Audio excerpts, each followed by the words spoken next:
Olá, olá pessoal, sejam todos muitíssimo bem-vindos à nossa última aula aqui da jornada Rasgando o Véu. Já quero dizer que foi um prazer tê-los comigo nos últimos 3 dias, né? 3 dias contando com esse. Se você chegou agora de paraquedas, a primeira aula que você está assistindo é essa, fique calmo, meu filho, não se desespere, tá certo? Fica aí até o final que vem coisa boa, embora, obviamente, você entenderia muito melhor se tivesse assistido a aula 2 e a aula 1, mas a coisa não vai ficar incompreensível, tá certo? Fique sossegado que não vai ser incompreensível, não.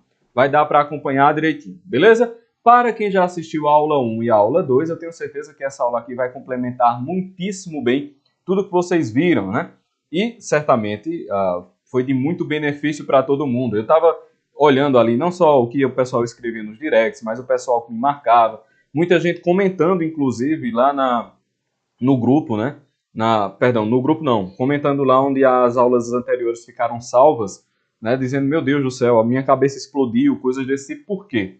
Essa alegria que o cara sente é a alegria que você sente quando entende algo. Isso é uma maravilha, né? Veja, quando você entende uma coisa, isso lhe dá um gozo interior, isso lhe dá um gozo espiritual, porque um pedacinho da inteligência divina tocou a sua inteligência. No final das contas, quando nós compreendemos, o que acontece é isso. A nossa inteligência entra em contato com a inteligência criadora e nós percebemos o que as coisas são de fato. Ora, o que as coisas são de fato é aquilo que Deus pensou que elas fossem, conforme nós dissemos nas aulas anteriores, né, que o pensamento divino dá substância aos entes. Né? Deus pensa em cavalo, o cavalo surge. Deus pensa em luz, a luz surge. Ou seja, o pensamento de Deus é fonte de existência das criaturas. Então, quando você olha para esse lápis e sabe que isso é um lápis, e alguém chega e descasca uma outra camada de conhecimento e diz, cara, beleza, você sabe que isso aqui é um lápis, mas assim, ele funciona dessa maneira. Ó, isso é tinta. E aí você explica o negócio e fala, caramba, eu não sabia que era desse jeito. E essa pequena alegria, esse pequeno gozo, desse pequeno conhecimento, é apenas um pálido reflexo do gozo e da alegria, da graça celestial, do conhecimento de Deus. Né? Muita gente diz, Pedro, os anjos eles são todos iguais? Me perguntaram sobre anjos aqui hoje no Instagram. Não, meu filho, os anjos não são todos iguais. Né? Existem hierarquias angélicas. Então, um anjo da guarda, ele não é igual a um serafim. Ele é inferior a um serafim. O serafim é a mais alta categoria angélica. Então você tem os serafins, querubins, tronos, principados, virtudes, dominações, principados, potestades, arcanjos, anjos da guarda. Você tem a hierarquia celeste inteira. E o serafim, ele conhece mais de Deus do que um anjo da guarda. Isso significa dizer que, embora a alegria do serafim e do anjo da guarda sejam alegrias completas, sem nenhum traço de tédio, sem nenhum traço de tristeza, mas a alegria do serafim é mais perfeita, porque ele conhece mais de Deus. E ele também tem mais poder, porque ele conhece mais de Deus. Essa nossa alegria dos pequenos conhecimentos é um pálido reflexo disso para o qual a nossa alma foi feita, quer dizer, para fruir dos bens infinitos do conhecimento de Deus. Aliás, nós vimos isso na primeira aula, né? Como o pecado original nada mais é do que uma recusa aos bens infinitos, mas a gente ainda fica com a sede, a gente ainda fica com o desejo desses bens infinitos que, infelizmente, nos foram tirados pelo pecado original e, felizmente, nos foram possibilitados pela encarnação do Verbo, né, que vai juntar de novo esse nó para os bens infinitos. Pois bem, né, já estou falando bem demais, né, verdade?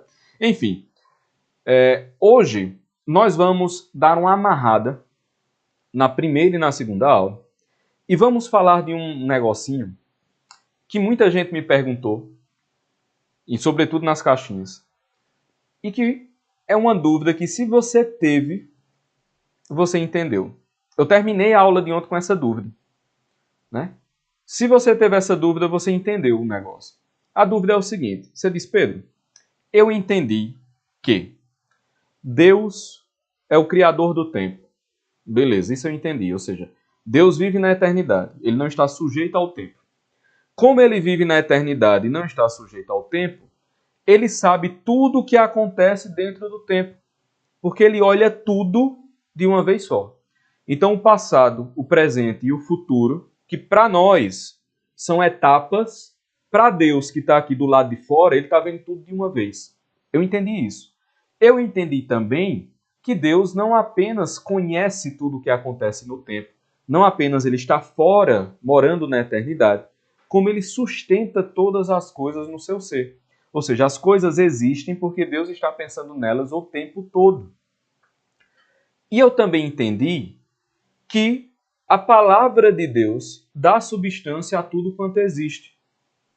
É por essa razão, Pedro, pelo que eu escutei você dizendo, que quando a gente escuta Cristo falando na última ceia, isto é o meu corpo, não é um teatro. Por quê? Porque a palavra do Verbo encarnado, a palavra criadora de Deus feito homem, é capaz de alterar a substância das criaturas. Então, do mesmo jeito que ele dá a substância às criaturas, ele também altera a substância das criaturas se ele quiser.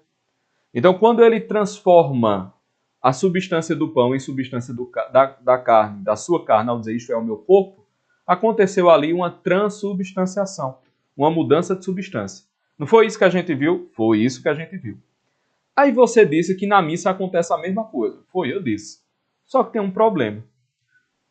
Que Jesus consiga mudar a substância do pão em carne, porque é ele que dá substância a todas as coisas, eu até entendo. Beleza.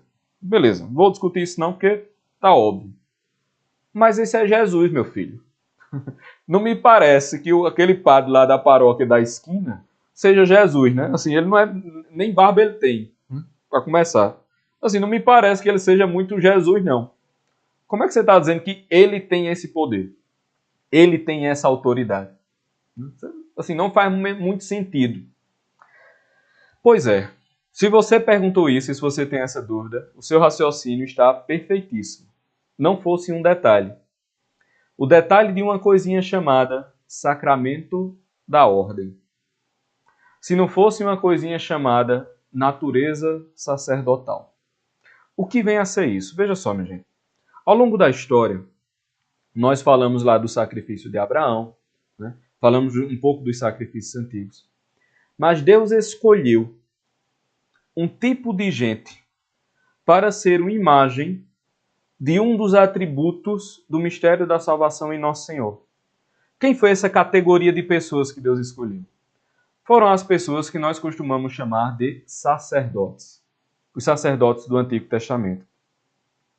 Veja só, o que é um sacerdote? Eu estou aqui com a cola, deixa eu pegar aqui para eu não errar a citação, porque está com a gota, né? Estou aqui com a citação na frente, não precisa errar não. A citação diz o seguinte, lá da carta aos Hebreus, diz assim, ó, o que é um sacerdote, em linhas gerais, uma definição. Sacerdote é um homem escolhido do meio dos homens comuns. Mas ele é tirado do meio dos homens comuns. Para fazer o quê? Qual é a função básica do sacerdote? A Escritura diz o seguinte, ele é constituído a favor dos homens como mediador nas coisas que dizem respeito a Deus, para oferecer dons e sacrifícios pelos pecados. Então, qual é a função básica de um sacerdote? É ser um mediador naquelas coisas referentes a Deus e oferecer dons e sacrifícios pelos pecados. Essa é a função do sacerdote. No mundo antigo, como eram feitos esses sacrifícios? Veja, a passagem, a famosíssima passagem de Nosso Senhor expulsando os vendilhões do templo, é muito conhecida de todos. Você não precisa ser católico, você não precisa ser sequer cristão para conhecer essa passagem, né? Não precisa disso de maneira nenhuma. Então, como certas passagens da Escritura, elas são de alcance universal, né? Elas são literatura universal. Então, você não precisa ser cristão ou judeu para conhecer, por exemplo, a paciência de Jó.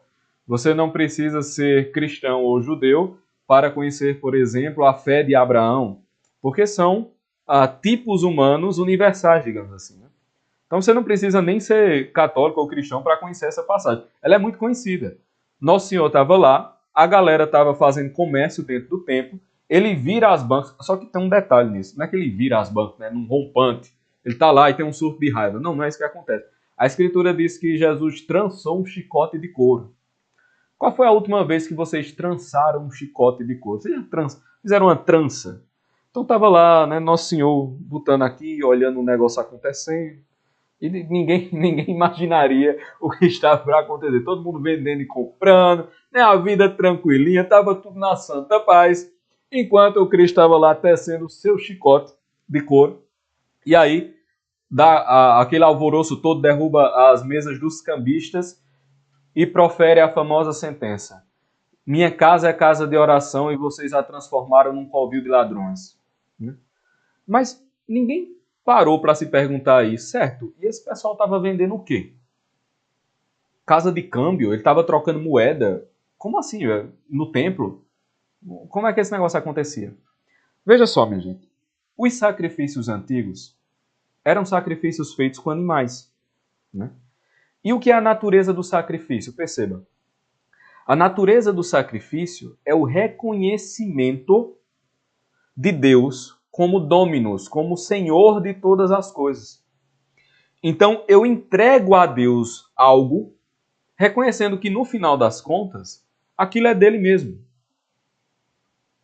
Deus, como diz, já que nós falamos em Jó, né? Como diz Jó, Deus me deu, Deus mesmo tomou. Bendito seja Deus. Né?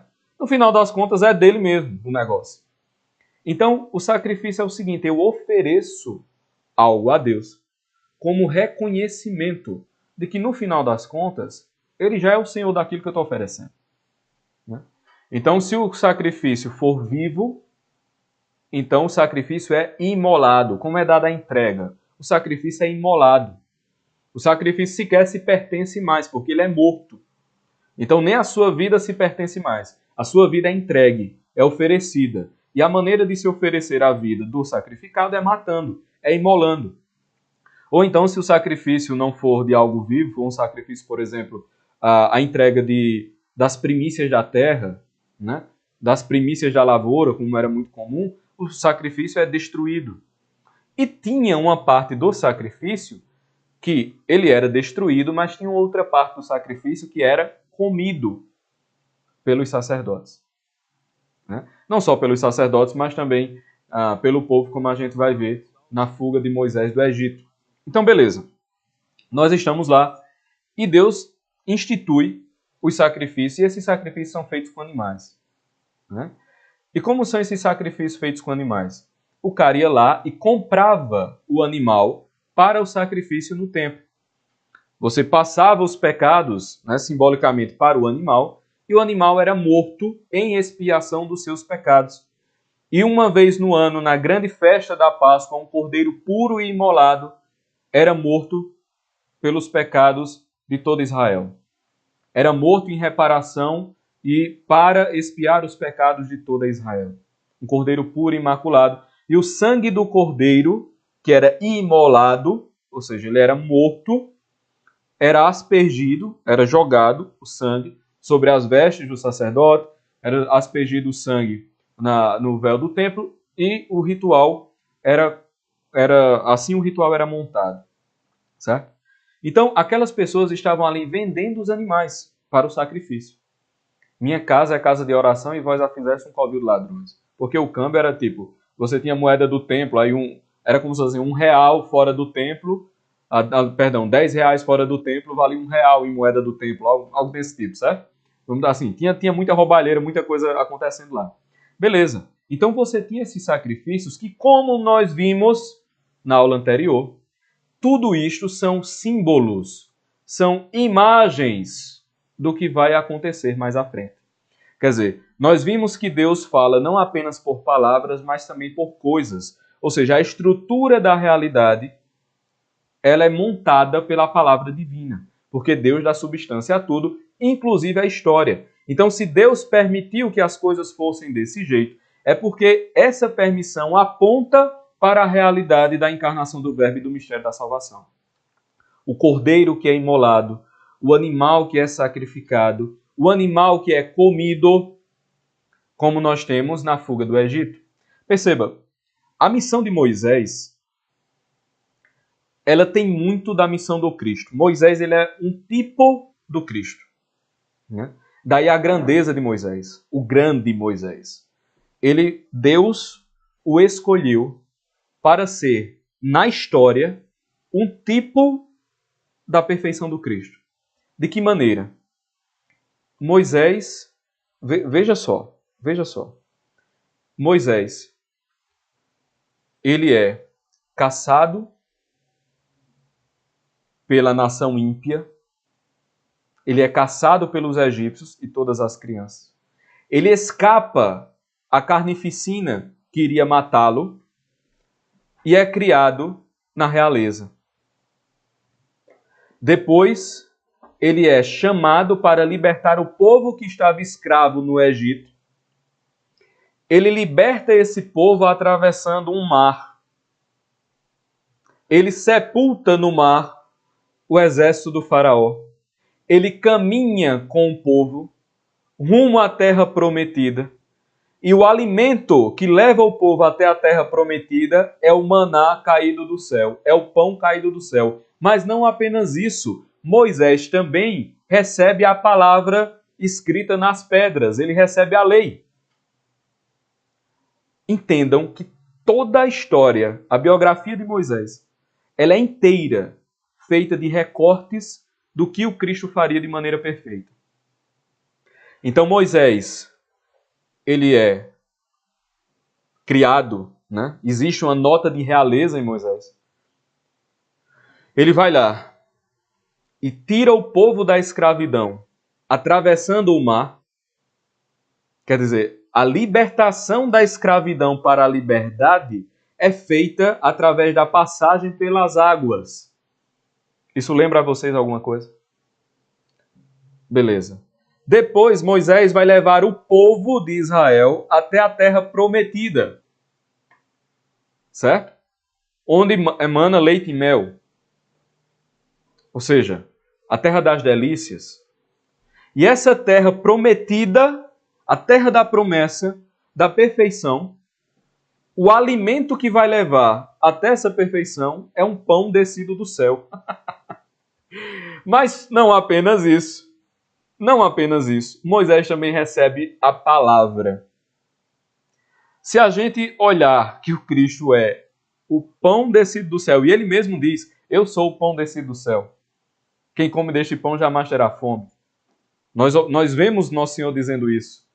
Mas ele também diz, eu não vim abolir a lei e os profetas, eu vim levá-los à perfeição. Por quê? Porque ele era o verbo encarnado. Ele era a palavra encarnada. Mas não apenas isso, mas ele veio libertar o povo inteiro, toda a humanidade, dos dramas do mal e do maligno.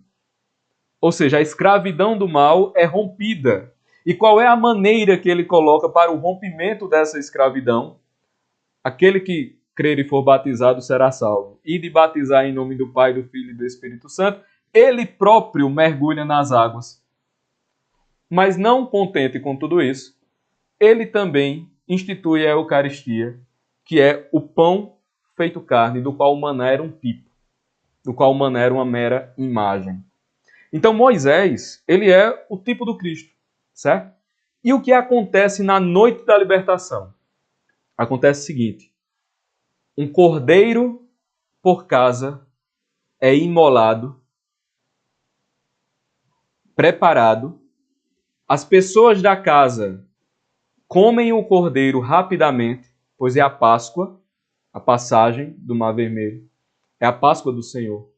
Eles vão lá, comem o cordeiro, não quebram nenhum osso do cordeiro, porque nenhum dos seus ossos pode ser quebrado. Isso também lembra a vocês alguma coisa? Estava lá na cruz, era costume dos romanos quebrar ou joelho, canela, enfim, quebrar alguma parte da perna do que estava sendo torturado. E assim, era uma coisa terrível, porque geralmente era uma barra de ferro com uma ponta, tipo uma bola de ferro, alguma coisa na haste, e eles batiam no joelho do cara e quebravam o joelho, né, da pancada. E aí quando quebrava os dois joelhos, você estava lá e ficava sem sustentação. E aí você ficava com a sustentação apenas do braço. E isso fazia com que a pessoa morresse mais rápido, né? Isso aconteceu com os dois ladrões, se vocês olharem a narrativa. Quebrou a perna de um, quebrou a perna do outro. Só que quando foram quebrar o Cristo para morrer mais rápido, viram que já estava morto. Aí o soldado diz, se certifique e dá a lança para o cara. Aí ele dá a estocada com a lança no peito do Nosso Senhor, de onde sai água e sangue, né? Por quê? Aí a escritura narrativa diz: porque nenhum dos seus ossos, como está escrito, nenhum dos seus ossos será quebrado. Assim como o cordeiro lá, que seria comido na noite da Páscoa. Nenhum dos seus ossos seria quebrado. E o sangue do cordeiro, olhem isso, era para ser colocado na porta. Porque quando o anjo da morte visse o sangue do cordeiro na porta, na última praga, não tocaria a casa cujo sangue do cordeiro estivesse na porta. Ou seja, o sangue do cordeiro imolado, oferecido e dado como comida na Páscoa, livraria da morte. Minha gente, tem como ficar mais claro esse negócio? Me diga, tem como ficar mais claro isso? Não tem, né? Então, você tinha esses sacrifícios antigos, mas esses sacrifícios eram todos imperfeitos. Se você pegar mesmo aqui uma passagem lá em Hebreus também, né? Diz o seguinte, Hebreus 9, é rapidinho. Porém, já veio Cristo, sumo sacerdote dos bens vindouros, e através de um tabernáculo mais excelente e mais perfeito, sem levar consigo o sangue de carneiros ou novilhos, mas com seu próprio sangue, entrou de uma vez por todas no santuário, adquirindo-nos uma redenção eterna. Ou seja, o que é que essa carta está dizendo? Que todos esses sacrifícios do tempo antigo, eles eram imagens do sacrifício perfeito. Ou seja, esses sacrifícios antigos, eles eram imperfeitos. Eles eram imperfeitos. Eles eram imagem. Qual foi o sacrifício perfeito? O sacrifício perfeito foi um só. O sacrifício perfeito foi o sacrifício do Cordeiro. Não é isso que João Batista diz? Eis o Cordeiro de Deus que tira o pecado do mundo. Minha gente, para pensar direitinho. Tu tá lá, aí tem um profeta que come gafanhoto e mel, que se veste com as peles de camelo, mora no meio do deserto e fica batizando o povo.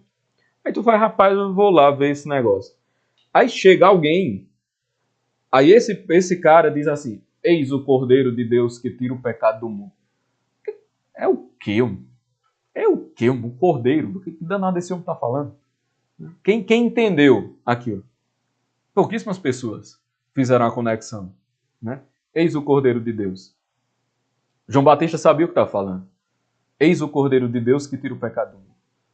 João Batista sabia de quem se tratava, sabia o que ele iria fazer. Né? Sabia no que aquilo iria dar. O resto das pessoas não. Porque o sacrifício perfeito é Cristo. E aí você diz, Pedro, beleza. Então vem cá. Deixa eu ver se eu entendi. O sacerdote serve para oferecer sacrifícios, né? Todos os sacerdotes do mundo antigo, não foi isso? Que Deus instituiu os sacerdotes para isso? Foi.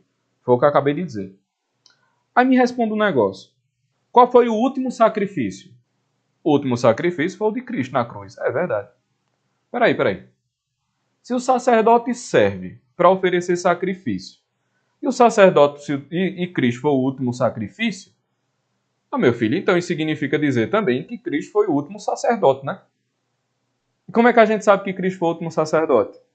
Porque Cristo, ele se oferece. Ninguém toma a minha vida, eu mesmo a dou. E a Escritura mesmo diz, ele é o sumo sacerdote dos bens vindouros. Ou seja, nosso Senhor, ele não é apenas o Cordeiro que tira o pecado do mundo. Ele também é o sumo sacerdote, porque é ele que se oferece. Ele é a vítima e o sacrificador. Entende? Ele é o Cordeiro e o sacerdote ao mesmo tempo. Porque ele é o Cordeiro que vai ser entregue, mas é ele que se entrega e se oferece como mediador entre Deus e os homens e oferece como sacrifício. Então, se ele foi o último Cordeiro, se ele foi o último sacrifício, meu filho, só me resta uma alternativa. Ele foi o último sacerdote. Isso significa dizer, Pedro, que não tem mais padre, não. O último sacerdote que teve foi Cristo. Então ele alterou a substância da coisa. Mas nenhuma outra pessoa podia fazer. Porque só ele podia se entregar. E só ele podia alterar a substância. Perfeito. Seu raciocínio está perfeitíssimo. Com um detalhe. Fazer isto em memória de mim. O que é que tinha acabado de acontecer ali? Tinha acabado de acontecer a transformação da substância do pão em carne. Tinha acabado de acontecer um oferecimento, portanto, uma ação sacerdotal. E tinha acabado de acontecer um sacrifício sacramental do Cordeiro. Se Nosso Senhor diz aos apóstolos para fazer isso em memória dele, a única possibilidade dessas palavras serem cumpridas era se os apóstolos recebessem, por um mistério da onipotência divina em suas almas, o mistério sacerdotal de Nosso Senhor. Ou seja, a única possibilidade dos apóstolos cumprirem o mandato, fazer isso em memória de mim, era se eles próprios carregassem em si o mistério da natureza sacerdotal de Nosso Senhor. E é exatamente isso que acontece. Os apóstolos recebem essa autoridade. E eles passam essa autoridade de geração em geração. Então Judas se enforca. Eles escolhem um outro para compor o colégio apostólico, que é Matias. E como é que isso acontece? Matias é escolhido, os sacerdotes rezam sobre Matias e transferem a sua autoridade sacerdotal recebida na última ceia. E isso de geração em geração, em geração, em geração, daquela cena no cenáculo, dos 12 reunidos ao redor da mesa com Nosso Senhor, até o bispo da sua cidade. Em uma linha ininterrupta de sucessão. Por isso que a igreja é chamada Igreja Católica Apostólica Romana. Apostólica significa que toda a linhagem sacerdotal ela tem origem na sucessão apostólica, na sucessão dos apóstolos. Por quê? Porque foi ali no núcleo dos 12 que o mistério da alma sacerdotal do Cristo foi dado a um conjunto de homens. Foi naquele exato momento.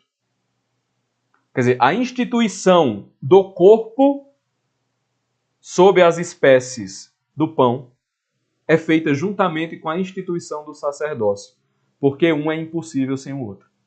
Porque não tem como transformar a substância do pão em corpo se você não tiver em si o mistério da alma sacerdotal. Porque o mistério da alma sacerdotal é que vai ser o canal da onipotência divina capaz de transformar a substância das criaturas.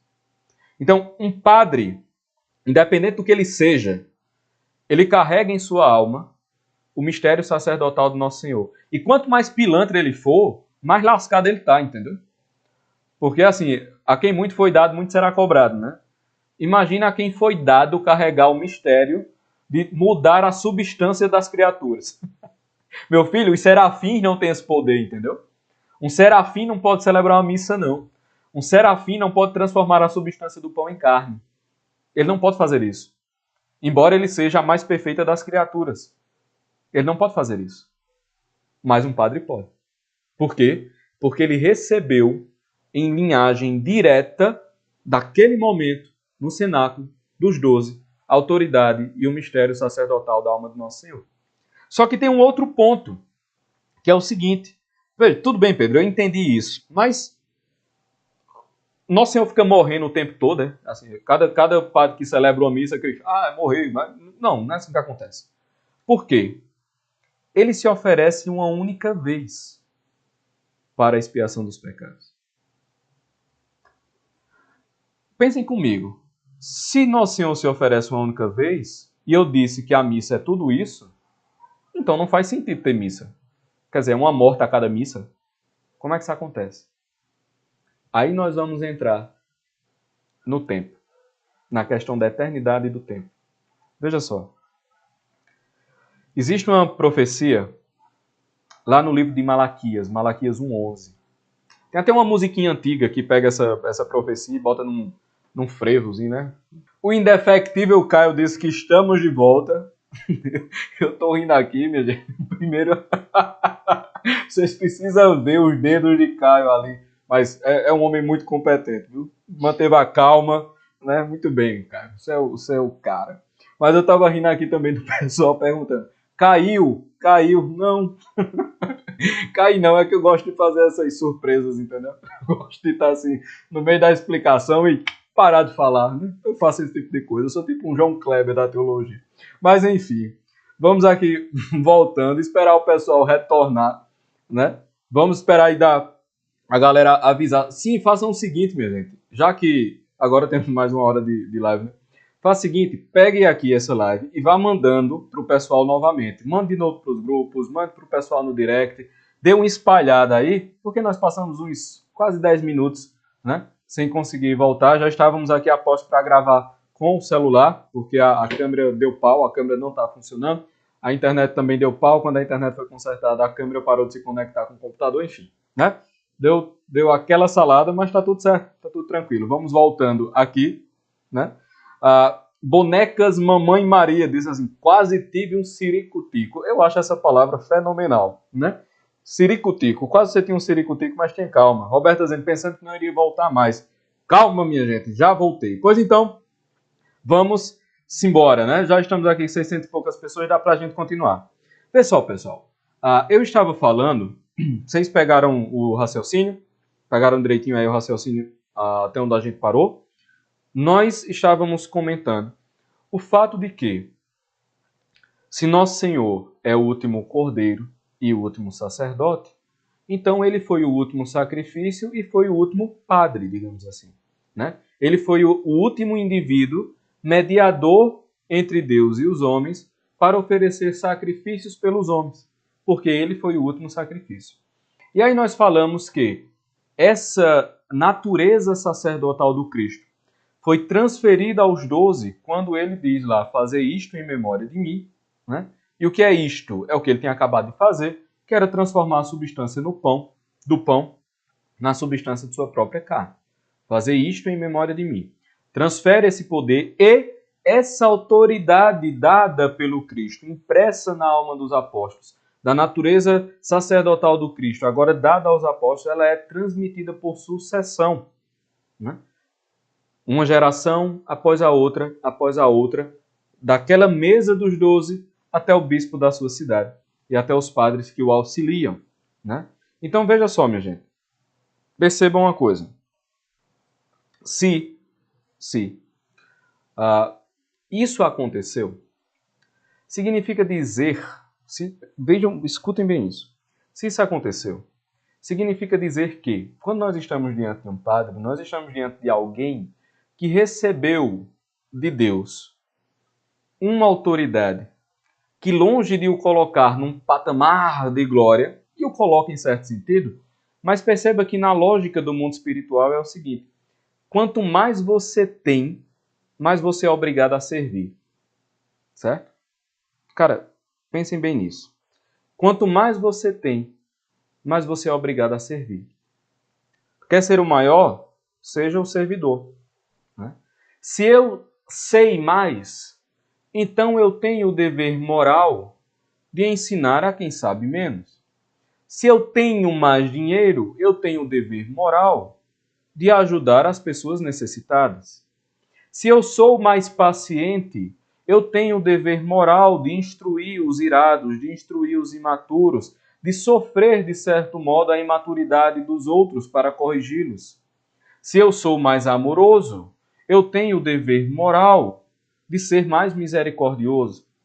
Ou seja, cada pessoa que tem mais, ela é serva de quem tem menos. E como Deus criou todas as criaturas desiguais, isso significa dizer que todo mundo tem a obrigação moral de servir e todo mundo tem a obrigação, digamos assim, tem a obrigação, não tem o privilégio de ser servido pelos outros. Então a gente vive num processo de retroalimentação. Eu tenho o dever moral de servir e eu tenho o privilégio de ser servido por quem pode mais do que eu. Então, quando eu escuto, por exemplo, Mozart, quando eu escuto Beethoven, quando eu escuto Villa-Lobos, quando eu escuto essas pessoas, eles podem mais do que eu musicalmente. Eles são mais inteligentes do que eu, eles são mais capazes. Então, de quem Beethoven é servo? Beethoven é servo de você que não toca instrumento nenhum.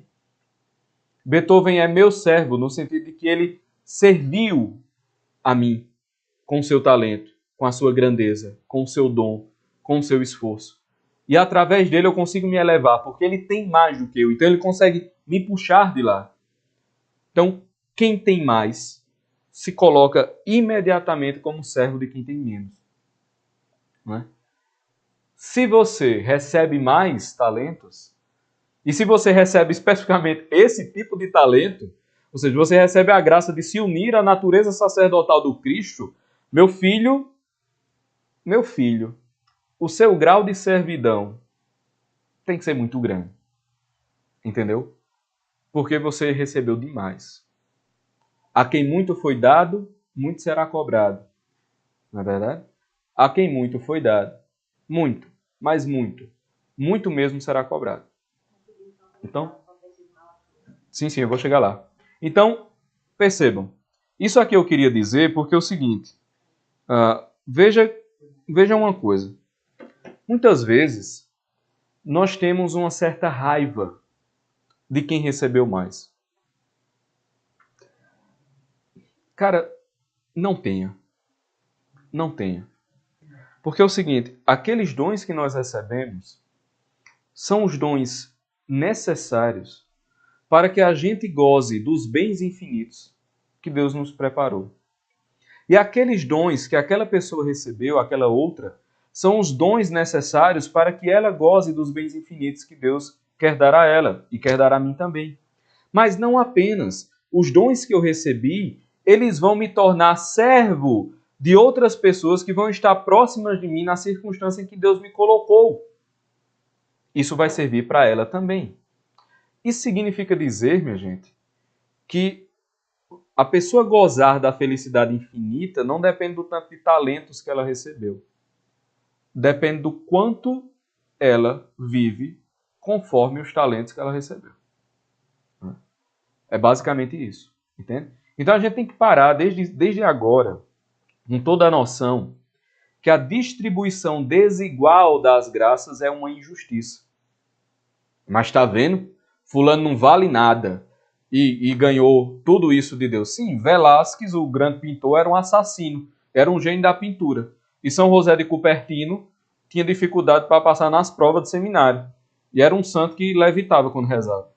E daí? Por que é que Deus não deu a São José de Cupertino, o grande dom da pintura que deu a Velázquez, que era um assassino? Vocês entendem? Não nos cabe estar raciocinando sobre esse tipo de coisa, meu filho. Por uma razão muito simples. Os dons são dados desigualmente para que todos dependam uns dos outros. E que não apenas a graça de Deus seja derramada para salvar a todos, mas que os homens sejam imitadores e disseminadores da salvação na medida em que eles servem os outros. Entende? Isso é importante porque muitas vezes essa ideia da natureza da alma sacerdotal, ela sofre uma resistência porque é difícil para as pessoas imaginarem que Deus quis dar tanto a um homem tão pecador e miserável como eu. Né? O cara diz, eu não vou me confessar, ele é um homem como eu. Eu sei que ele é um homem como você, meu filho. Você queria que Deus fizesse sacerdote, que um marciano era? Queria que Deus pegasse uma bactéria em Júpiter e transformasse ela num padre? Era isso que você queria? Claro que não, né? Claro que ele tem que ser um homem como você. Que Deus transformasse um anjo num padre? Ele tem que ser um homem como você. Então, assim, ele é um homem como eu. É claro que ele é um homem como você. Meu Deus, ia pegar um alienígena para ser sacerdote. Ou loucura que você está dizendo, né? É óbvio que ele é um homem como você. Não é verdade? Então, mas ele é um homem como você que recebeu uma graça especial. E não tem nada de mais, não tem nada de errado em ele ter recebido uma graça especial. Entende? A gente tem que tirar de Deus essa ideia igualitarista, essa ideia revolucionária igualitarista. A gente acha que o céu é uma república, a gente acha que o céu é tipo um departamento impessoal da administração pública. Não é assim que funciona. Deus dá os seus dons a quem Ele quer, do jeito que Ele quer. Ele é o Dominus. Lembra o lance do sacrifício? Ele é o Dominus, ele é o Senhor da história, Ele é o Senhor das coisas. Não é verdade? Então, isso, eu acho importante falar isso. Eu nem ia falar, mas foi até bom, porque já pegou essa ideia também. Mas vamos lá, pessoal. Estava falando eu da profecia de Malaquias. E a profecia de Malaquias diz que um sacrifício perfeito, um dom perfeito, será oferecido do nascer ao pôr do sol em todo lugar. Ou seja, em todo tempo e em todo lugar. E a gente sabe que o sacrifício perfeito foi um só, e foi o sacrifício de Nosso Senhor. A gente sabe disso. Então, como é que a profecia de Malaquias é cumprida? A profecia de Malaquias é cumprida. Eu vou pegar para vocês aqui o trecho. Cara, isso aqui é muito lindo. Isso aqui é realmente muito lindo. É o trecho de uma carta do Papa São João Paulo II, Eclésia de Eucaristia. A pronúncia é essa, Ana? Certinho, né? Eclésia de Eucaristia, que ele diz o seguinte. Olha só que maravilha. Ele diz assim, ó, que o tríduo pascal ele guarda uma contemporaneidade, certo? O que é uma contemporaneidade? Diz o seguinte, ó.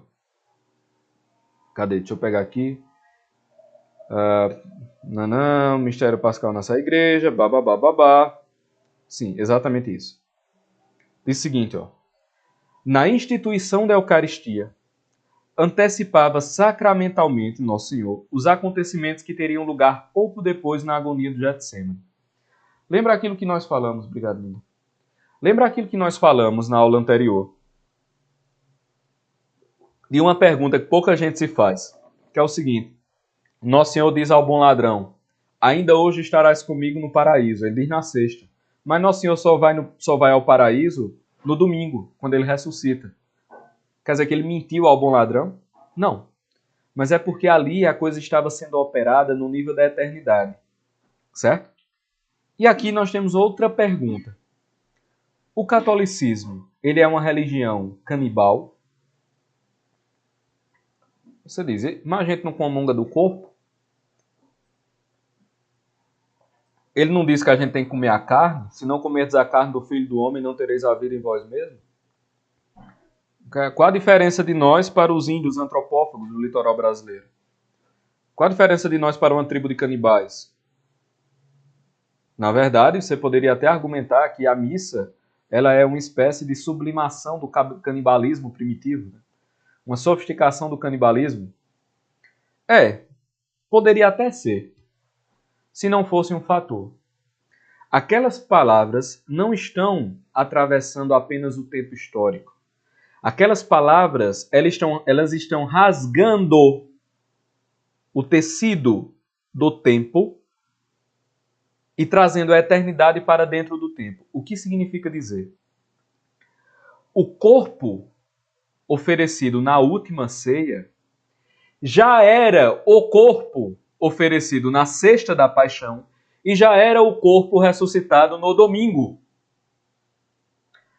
O que Nosso Senhor dá aos apóstolos não é o seu corpo humano, biológico, tal qual nós conhecemos. É o corpo glorioso do ressuscitado. É um corpo humano verdadeiro, porém, o corpo glorioso. Que é aquilo que a gente reza no credo, creio na ressurreição da carne. Significa dizer que, no final dos tempos, tanto as almas se unirão ao corpo para gozar das delícias do céu, como as almas se unirão aos corpos para a condenação do inferno.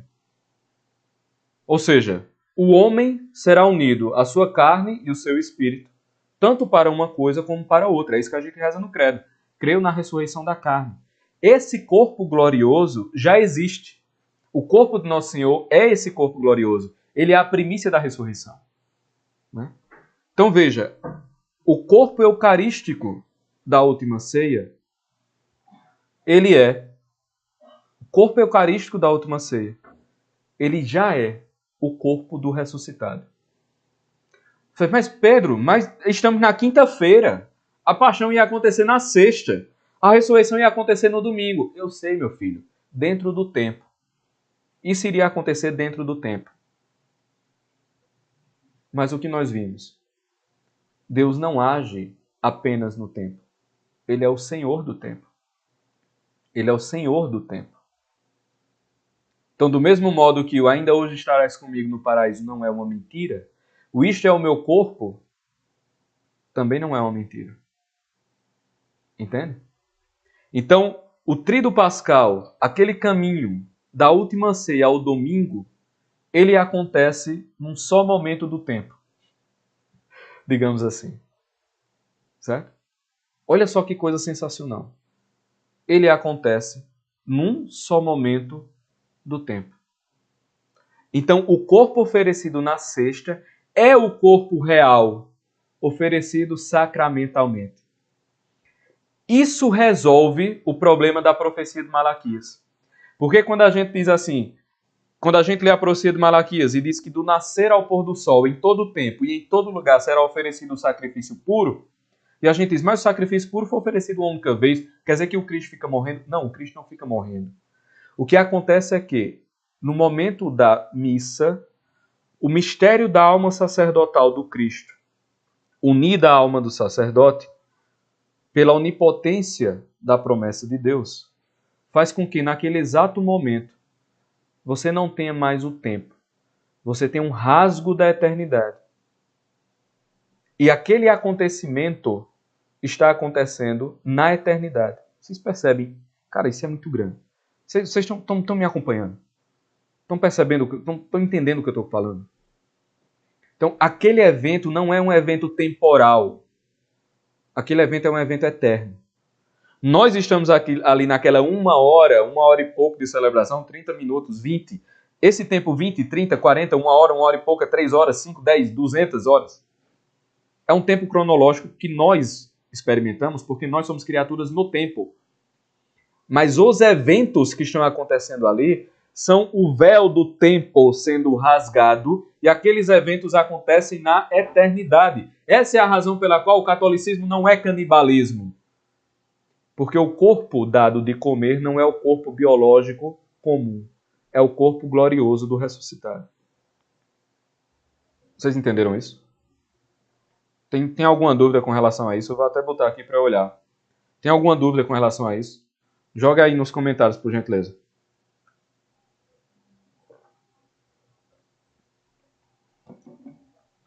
Alguma questão, alguma dúvida? Alguém falou antes sobre essa questão de santos e anjos na missa. Sim, mas aí é mais para frente, é mais específico. Mas, então estão entendendo, né? Então bora lá. Pois bem, então o cara tá lá, né? O cara tá lá, presenciando a eternidade. Veja, na liturgia, se você pegar aqui o catecismo, né? Se você pegar aqui esse catecismo, tem uma passagem no catecismo que é antes quando ele vai falar dos sacramentos, que diz o seguinte. Deixa eu pegar aqui para vocês. Você pegar aqui. Você pegar aqui a segunda parte do catecismo, que é a celebração do mistério cristão, né? Aqui diz o seguinte. Cadê? A liturgia originalmente, tal. Deixa eu pegar aqui. Aqui. Isso, olha que negócio maravilhoso. Diz o seguinte. Com efeito, na liturgia, se exerce a obra de nossa redenção. Veja, a liturgia, ela é o momento em que eu e você entramos, pelo mistério da onipotência divina, dentro da eternidade. Certo? Essa é a razão pela qual o Apocalipse, ele descreve os elementos da liturgia. Você olha o Apocalipse, você tem lá os candelabros, você tem um sacerdote, você tem o altar, você tem o cordeiro sobre o altar, você tem os paramentos, você tem a oração dos santos, você tem tudo. Você tem a Arca da Aliança, que é Nossa Senhora, você tem tudo ali. Minha gente, essa também é a razão pela qual, presta atenção. Pessoal, aqui a gente vai dar um parênteses, certo? Eu não estava planejando falar disso não, mas quando o cara vai na missa, tem uma parte lá na oração eucarística. Veja se não é assim. Que começa com o canto do Sanctus, que também está lá no Apocalipse. Né? O canto do Sanctus. Sanctus, Sanctus, Sanctus, Dominus Deus Sabaoth. Né? Santo, Santo, Santo é o Senhor Deus dos Exércitos. Beleza, está lá o canto do santo. Aí tem a consagração. Aí depois da consagração começa um monte de prece. Vocês já notaram? E naquela prece, você fala dos que já foram e cuja fé só vós conheceis. Oferecemos esta Eucaristia, nos unimos à Nossa Senhora, aos santos que estão no céu, a todos os anjos, a Igreja militante, reza pelo Papa, reza pelos bispos, reza pela Igreja. A oração eucarística, ela está rezando pelos 3 níveis de igreja. A Igreja gloriosa, a Igreja padecente e a Igreja militante. Esses 3 níveis de igreja nada mais são do que o corpo místico de Cristo. Nesse momento, a coisa fica ainda mais clara da eternidade. Por quê? É o céu e a terra unidos na mesma ação litúrgica. Porque, minha gente, se a gente pensar direitinho, o que é o céu? O céu é uma comunhão perfeita. O céu é o seguinte, é você pegar a Eucaristia, tirar dela a aparência de pão, rasgá-la e você vê o corpo, sangue, alma e divindade do ressuscitado, e você unir-se a ele totalmente, que é o ato de comer. O céu é isso. O céu é uma comunhão perfeita por toda a eternidade. A pessoa tem uma antevisão do paraíso no ato da comunhão eucarística. Porque ali você já não tem mais o tempo, você tem a participação na eternidade, você tem a comunhão perfeita de corpo e alma com o mistério da redenção, e você tem o Cristo sacerdote e cordeiro entregando-se para que os bens infinitos agora possam tocar a nossa alma e o nosso corpo. É isso. Você entende? Veja, quando o cara pega esse negócio e diz assim, eu amo muito as filosofias orientais, porque elas não botam uma distância entre mim e Deus, como o catolicismo. Meu filho, uma distância? Uma distância? Você tá ficando doido, é? Qual é a religião do mundo? Do mundo!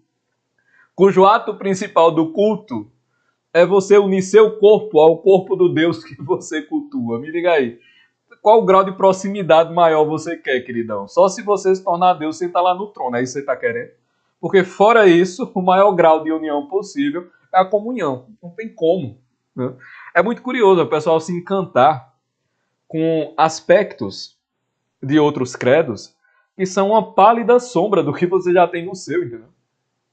É tipo assim, você tá lá numa Ferrari, aí você diz assim, rapaz, eu gosto daquele Fusquinha. Por quê? Porque você passa a marcha, acelera e ele anda. Eu sei, filho, o nome disso é automóvel. Eu já entendi como funciona, mas assim, você entendeu que o princípio que está lá no Fusquinha é o mesmo que já está aqui do seu lado, que você já tem. Você conseguiu entender isso? É mesmo, né? O outro é automóvel também. É, automóvel também, só que né? O negócio é mais nitrogenado. Pronto, é só isso, entendeu? Você não tem como dizer que estamos numa religião que lhe afasta de Deus. Meu filho, não tem união maior, né? Nem os panteístas chegaram nesse nível de união que é preconizado no rito principal da igreja. Entende? Não tem para onde correr. E aqui uma coisa maravilhosa que é o seguinte. A Eucaristia ela é remédio para o corpo e para a alma. Não é, entende? Não é só para a alma, não, é para o corpo também. Você está em contato com o corpo do ressuscitado. Em contato com o corpo do ressuscitado. Né? E uma tristeza de verdade, é que, vejam só, minha gente, vocês me acompanharam aqui esses 3 dias, certo? O que eu disse, sejam bem honestos mesmo. E, inclusive, escrevam aí nos comentários, por favor, certo? O que eu disse foi uma coisa absurdamente incompreensível. Escrevam aí, vá. Foi uma coisa completamente inalcançável. Foi um negócio que você parou e disse, não, isso é demais para mim, eu jamais vou conseguir sequer compreender uma nuvem do que esse cara está falando e eu vou ter que desistir agora porque não dá para entender nada. Me digam aí, foi assim que vocês se sentiram? Ou vocês se sentiram assim, caramba, como é que ninguém nunca me disse isso antes? Ou vocês se sentiram assim, meu amigo, quer dizer que era assim o tempo todo? Era. E ninguém esse tempo todo me disse isso. Não, não disse. Mas era assim mesmo, tu não inventou não. Não, inventei não, cara. Tá tudo aqui, assim, entendeu? Bem tranquilinho. Não tive que rastejar em nenhuma biblioteca obscura. Tá aqui, ó. Tá tudo aqui. Entende? E por que ninguém me falou isso? Percebe? Isso é uma tristeza, cara. Por que é uma tristeza? Porque imagine o tanto de fruto espiritual, físico, quer uma coisa chamar atenção? Físico, meu amigo. Às vezes o cara tá cheio de problema, tá cheio de doença física mesmo, tá cheio de doença na alma. O cara tá cheio de coisa que tá querendo se livrar há 5, 10, 15, 20 anos. Aquela angústia, pô, problemas familiares, problemas de todo jeito. O cara não consegue controlar o temperamento. Às vezes briga com todo mundo, às vezes queria ser mais enérgico e não consegue. Pô, o cara tá na loucura assim. E sem saber como consertar. Eu conserto como? Filho, vá à missa. Se confesse, comungue lá, tenta fazer as coisas certinho, e vai indo, vai indo, vai indo. Né? Porque o autor dos bens infinitos está disponível para o contato com a sua alma e com o seu corpo, meu queridão. Se a gente pegar, por exemplo, temperamento. O temperamento é uma questão física. Né? Temperamento é uma explosão física. Uma manifestação do mundo física no cara. Cura para a alma e para o corpo, entendeu? Para a alma e para o corpo. Se eu não me engano, hoje foi memória de uma santa chamada Santa Elizabeth da Trindade, que era uma colericona, sabe uma colericona assim, entendeu? Aquela colericona malucaça. E ela sabia da dificuldade, e todo mundo que estava perto dela sabia que era difícil lidar com ela. E ela pede essa graça a Deus na primeira comunhão dela, né, uma das primeiras graças ser o controle do temperamento. E ela alcança essa graça na primeira Eucaristia dela. Porque ela já tinha consciência que ela era uma pessoa complicada de lidar, entendeu? Ela era uma pessoa difícil de lidar. Então veja só, tudo isso está disponível. Mas por que é que o cara não vai lá? Porque o cara não conhece. O cara não sabe. Entendeu? O cara não sabe. E a maioria das pessoas responsáveis por ensinar também não sabem. Aí você viu essas minhas aulas e fica puto com seu padre, né? Fica puto com a moça lá da catequese, porque não ensinou. Não, tenha misericórdia também. Né? Eu sei o dom que eu recebi. Entendeu? Isso me torna servo, inclusive. Não é causa de orgulho, de vaidade, não. Pelo contrário, é causa de serviço. Isso me torna servo também. Então, eu sei que eu consigo explicar as coisas. Eu sei que eu consigo dizer as coisas mais difíceis das maneiras mais fáceis. Eu sei que isso foi um talento que Deus me deu. E foi um talento que Deus me deu para um determinado fim. Então, tenha misericórdia também com esse pessoal. Não fique dando chile, como a moça disse, né? Ciricutico, né? Não, tenha calma. Não fique dando ciricutico com o pessoal, não. Eles estão lá fazendo também o deles de um outro jeito, fazendo coisas que eu jamais conseguiria fazer. Né? Mas isso aqui eu consigo, certo? E eu venho fazendo isso há algum tempo. Mas só que isso que eu estou falando para vocês, eu acredito que vocês ainda não tinham visto nesse perfil. Né? Eu vim falando de muitas outras coisas. Tem aulas lá sobre perdoar, tem sobre literatura e autoconhecimento, teve o Clube do Livro, teve o Raízes Espirituais, mas nada se aproximou a isso, especificamente que nós estamos fazendo agora. E por que nada até agora tinha se aproximado a isso? Porque até agora eu ainda não tinha anunciado o grande projeto que eu vou anunciar, que é a fé explicada. Certo? O que é a fé explicada?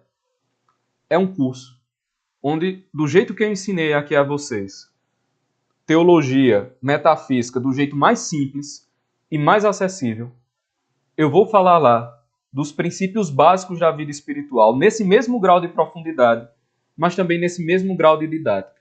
De um jeito simples, acessível, sem firula, sem arrudeio, explicando ponto por ponto, passagem por passagem, tudo bem, assim, mastigado, tá certo? Na verdade, fazer isso tinha sido o meu desejo desde que eu entrei nesse mundo instagrâmico aqui. Mas eu ainda não tinha tamanho suficiente para fazer, né? Eu ainda não tinha polido o suficiente e agora chegou o momento. Né? E eu estou apresentando para vocês agora o curso A Fé Explicada. Bem, o nome é autoexplicativo. Né? O que é a fé explicada? É uma apresentação da fé à luz da razão. Essa coisa de a fé irracional. A fé não tem nada de irracional. Nada de irracional. Deus nos deu inteligência para que a gente pudesse ter fé. Sabe por que é que uma mariposa não pode ter fé? Porque ela não tem inteligência.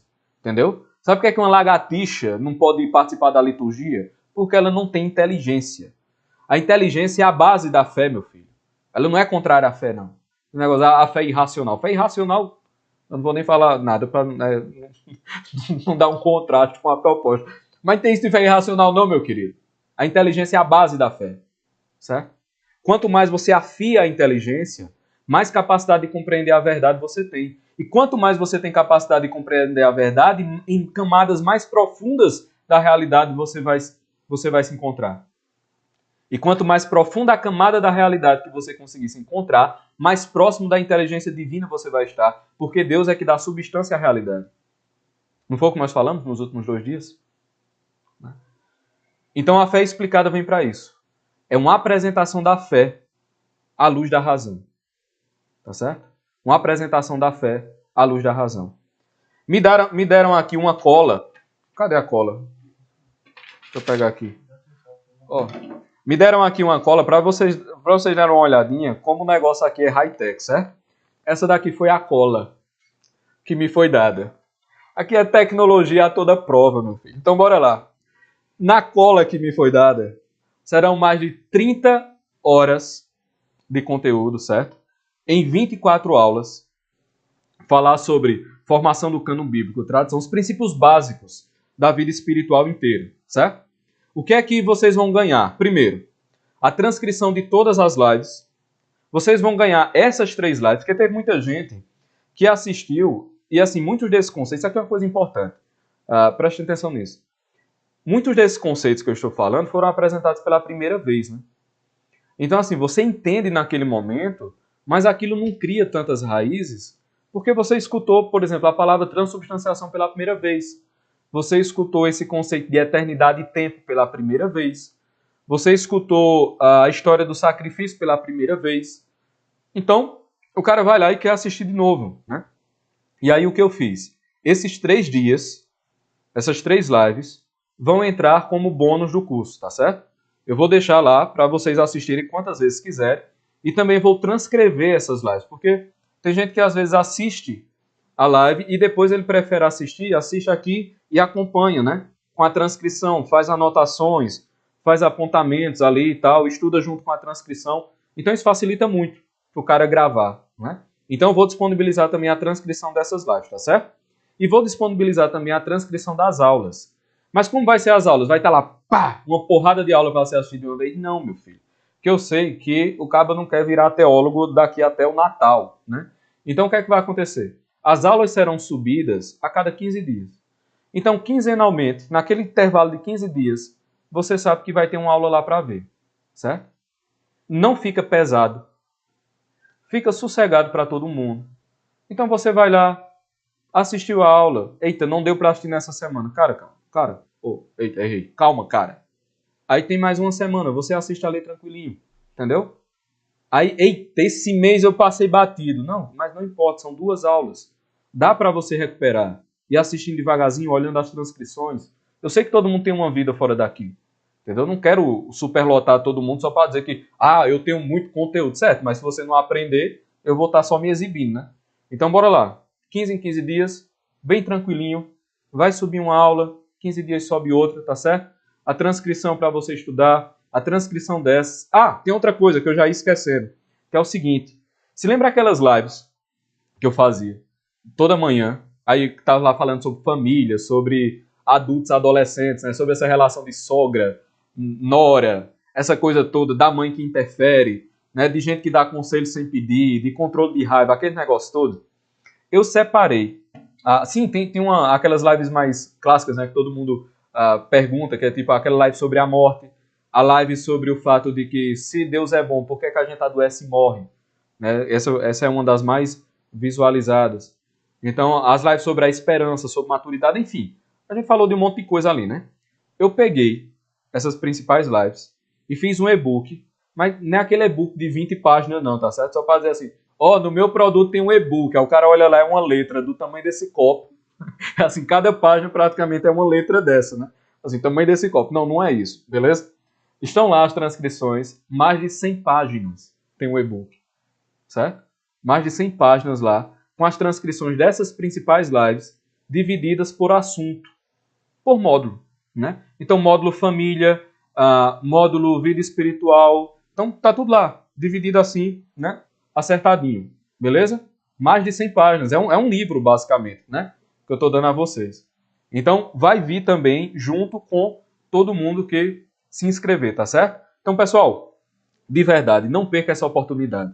Eu não vou ficar abrindo isso o tempo todo. Vocês viram lá com raízes espirituais, né? O povo fica o tempo todo. Vai reabrir quando? Vai reabrir quando? Sabe quando eu vou reabrir? Naquele dia que eu abri. Você pega uma máquina do tempo e você volta para aquele dia que eu abri que está reaberto lá, entendeu? Então, vocês vão lá. Também não coloquei... Você diz, mas Pedro, isso aqui vai pelo que você está me dizendo. Um e-book de 100 páginas. Horas e horas de curso. Né? Com essa profundidade. Na didática aqui que a gente viu. A transcrição mais isso. Eu vou ter que vender um rim ou dois, né? Para conseguir ter acesso a isso. Nenhum nem outro, meu filho. O curso inteiro está saindo por 497. Dividido em quanto ano? Dividido em 12. Exato, porque para fora de temporada, a gente combinou aqui em botar 997, que é um valor que é o suficiente para o material que eu estou entregando. Mas agora, até sexta-feira, certo? Vai ser quanto ano? 497, beleza? 497 dividido em 12. Você vai ganhar o curso, você vai ganhar o e-book com a transcrição das lives, você vai ganhar todas essas 3 aulas aqui transcritas. Então, assim, tá lá, disponível para vocês. O cara diz, rapaz, eu queria tanto saber desse negócio, mas não tem quem me diga, eu não tenho como nem comprar livro, não tem como não sei o quê. Meu filho, 497 dividido em 12. Isso assim, é uma pizza por mês, entendeu? Para você ter um acesso aqui que, sinceramente, do jeito que a gente fez agora, né? Não está disponível na internet brasileira, não. Vamos ser bem sinceros, né? Com esse estilo, desse jeito, né? Nesse tipo de apresentação, não está. Então, vão lá, beleza? 497. O link está na bio. Tá? Não tem o que dizer, não tem desculpa nenhuma. Vá lá, vá hoje logo, para não esquecer. Porque, olha... Aí... Sabe por que eu botei de 1 ano? Porque é o seguinte, quando você bota vitalício, o que é que eu notei? O cara compra o curso e não assiste. Porque ele tá na cabeça dele, não, eu vou assistir. Aí passa 15 dias, ele vai, mas eu tenho tempo, eu vou assistir. Aí de 15 em 15 dias, o cara passou 10 anos com o curso lá e não viu uma aula. Entendeu? Não viu uma aula. E meu interesse não é só que vocês consumam no sentido de comprar, não. Meu interesse é que vocês aprendam, meu querido. Então, assim, para vocês aprenderem, vocês vão ter que assistir, certo? Então, se não dá para forçar a assistir, obviamente, né, pelas vias do convencimento, o cara força a assistir pelas vias do bolso. Aí o cara diz assim, o cara tá lá 6 meses, fala, meu irmão, é melhor eu começar a assistir, porque senão eu paguei para nada, né? Então, vocês vão lá, comprem o curso, 1 ano de acesso, dá para assistir tranquilo, são aulas quinzenais, gente. Não vai ficar pesado não, tá certo? O meu objetivo é que vocês aprendam. Eu vou derramar tudo que eu sei para que vocês bebam tudo que eu sei a goles largos, entendeu? Então, meu objetivo é que vocês aprendam. Aprendam mesmo. Beleza? Então, pessoal, basicamente é isto. Corram lá. Está disponível 497. De 997 por 497. Dividido em 12. Bônus de e-book com mais de 100 páginas. Transcrições de todas as aulas. Aulas quinzenais sendo subidas. Mais essas aulas aqui da jornada também transcritas. Então, não tem mais segredo, não tem mais desculpa. Vão lá, esse na verdade é o projeto mais importante que vocês me viram fazer aqui nesse Instagram, beleza? Então é isto, sejam muito bem-vindos os novos alunos da Fé Explicada. O que vocês viram aqui nesses últimos dias da jornada foi apenas um aperitivo do que vocês vão ter nas aulas lá do curso A Fé Explicada, tá certo? Espalhem a boa nova, mandem para os seus grupos, mandem para os grupos de igreja, mandem para a família, mandem para todo mundo, presenteiem alguém, enfim. Faça essa mensagem chegar a os mais distantes lugares que você conseguir, beleza? Então é isso, pessoal. Cheiro grande, fiquem com Deus. Até a próxima. Abração. Valeu!